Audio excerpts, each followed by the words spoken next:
مسلسل وقفے سے کوئی نہ کوئی اسرائیلی عشق کا جن بوتل سے باہر آ جاتا ہے، لیکن پاکستانی عوام کی شدید مزاحمت کی وجہ سے تبدیلی سرکار کو اپنی اس ناجائز محبت کو ہمیشہ چھپانا پڑ جاتا ہے۔ تبدیلی سرکار کا اسرائیل سے عشق بہت پرانا لگتا ہے۔ تبدیلی سرکار کا سابق سسرال اور موجودہ سہولت کار گولڈ سمتھ خاندان اسرائیل کا کنزرویٹو فرینڈ آف اسرائیل ہے۔ اس کا آسان ترجمہ دیرینہ دوست سے کیا جا سکتا ہے۔ تبدیلی سرکار کے پردھان منتری ایک پاکستانی نژاد برطانوی کے مقابلے میں اپنے یہودی سالے برادر نسبتی جیک سمتھ کی الیکشن کمپین چلاتے ہیں، جو اسرائیلی مفادات کے بارے میں بڑھ چڑھ کر کام کرتے ہیں۔ حکیم سعید شہید نے سب سے پہلے جاپان کی کہانی میں اس نامراد عشق سے پردہ اٹھایا تھا۔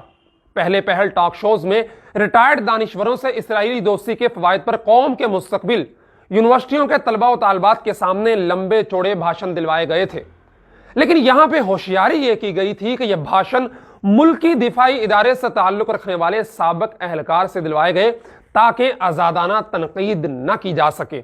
یہیں پر ہی بس نہیں ہوئی، بلکہ ایک قدم آگے بڑھ کر قانون ساز ادارے پارلیمنٹ میں ایک غیر معروف پی ٹی آئی خاتون ممبر آسمہ حدید کی طرف سے یہودیوں اور اسرائیل کے حق میں تقریر کروائی گئی، جس میں یہودیوں سے دوستی کے فضائل کو مذہبی جواز فراہم کرنے کی ناکام کوشش کی گئی تھی۔ احادیث کی منچاہی اور غلط تشریح کی گئی تھی۔ اس کے بعد تبدیلی سرکار نے سمجھا کہ گراؤنڈ بن گیا ہے، اب فزیکلی قدم اٹھانا چاہیے، تو پراسرار طور پر اسرائیلی چارٹرڈ طیارے کو پاکستان کی سرزمین پر لایا گیا۔ ایک اسرائیلی صحافی نے پول کھولا کہ کچھ خاص یہودی عہدیداروں کو لے کر اسرائیلی طیارہ اسلام آباد گیا تھا۔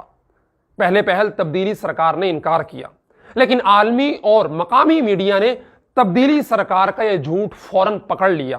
تبدیلی سرکار کا اسرائیلی پیار سر چڑھ کر بول رہا تھا کہ پاکستانی فٹ بال ٹیم کو بھی مقبوضہ فلسطین یروشلم بھیج دیا گیا، جہاں پاکستانی ٹیم نے فلسطین کے ساتھ ایک دوستانہ میچ کھیلا۔ 17 کھلاڑیوں، کوچ اور دیگر آفیشلز کے ساتھ یہ ٹیم مقبوضہ فلسطین کیسے گئی؟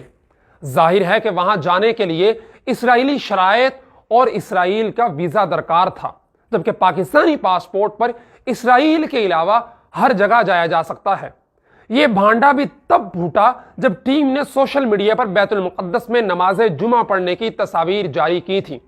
واضح رہے کہ یہ حیران کن سفر ان دنوں میں ہوا جب آسمہ حدید نے یہودیوں کے حق میں اسرائیل دوستی پر قومی اسمبلی میں تقریر کی تھی۔ اسرائیلی پیار کے قصے یہیں ختم نہیں ہوتے، بلکہ انہی دنوں اسرائیلی یہودی شہریوں کو پاکستان آنے کی اجازت دے دی گئی تھی۔ ذرائع کے مطابق FIA کی ویب سائٹ پر 7 ممالک کے شہریوں کو پاکستان آنے کی مشروط اجازت کے قواعد و ضوابط جاری کیے گئے تھے۔ امیگریشن قواعد کی فہرست میں اسرائیل سمیت بھارت، بنگلہ دیش، بھوٹان، نائجیریا، فلسطین اور صومالیہ کا نام شامل کیا گیا تھا۔ خبر یہ تھی کہ امیگریشن قواعد کی آڑ میں وزارت داخلہ نے مبینہ طور پر اسرائیل کے شہریوں کو پاکستان آنے سے مشروط اجازت دے دی ہے۔ FIA کی ویب سائٹ پر 7 ممالک کے شہریوں کو پاکستان آنے کی مشروط اجازت کے قواعد و ضوابط جاری کیے گئے تھے، لیکن سخت عوامی رد عمل آنے کے بعد امیگریشن ڈائریکٹر FIA عصمت اللہ جنیجو نے ملبہ وزارت داخلہ پر ڈال کر اس کو ایک غلطی قرار دے دیا تھا۔ ناظرین، 3 سالوں سے مخصوص قبیل کے کچھ اینکرز کی طرف سے مسلسل اسرائیل کے ساتھ تعلقات کے فوائد و ثمرات پر دلائل دیکھنے میں آ رہے ہیں۔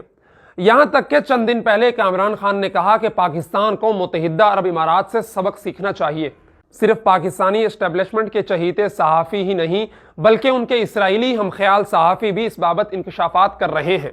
1 ستمبر 2019 کے ایڈیشن میں 101 سال پرانے تل ابیب کے اسرائیلی اخبار ہیریٹیج کا کہنا ہے کہ وزیراعظم عمران خان اور ان کی حمایت کرنے والے فوجیوں نے انتہائی سینسرڈ میڈیا کو اسرائیل کے ساتھ تعلقات قائم کرنے پر بات کرنے کے حوالے سے غیر معمولی آزادی دے رکھی ہے۔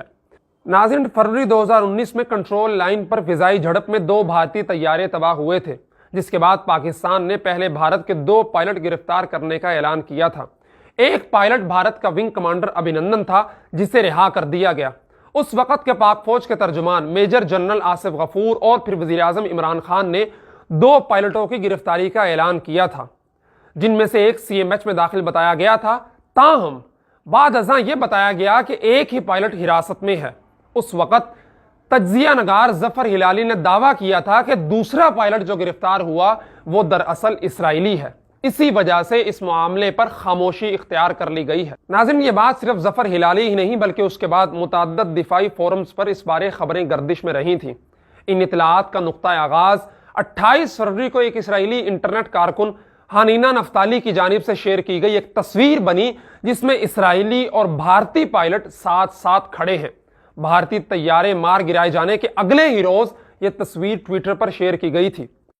ناظرین، پی ٹی آئی کے ناقدین بطور خاص مولانا فضل الرحمان کے بیانیے کہ یہ حکومت یہودی ایجنڈے پر گامزن ہے کو ان تمام اقدامات سے تقویت مل رہی ہے۔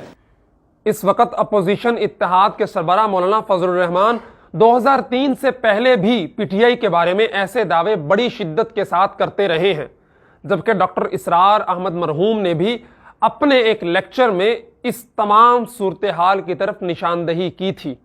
ناظرین کرام، پاکستان تحریک انصاف کی حکومت اور اسرائیلی پیار کے بارے میں تمام تر حقائق میں نے پوری دیانتداری کے ساتھ آپ کے سامنے رکھ دیے ہیں۔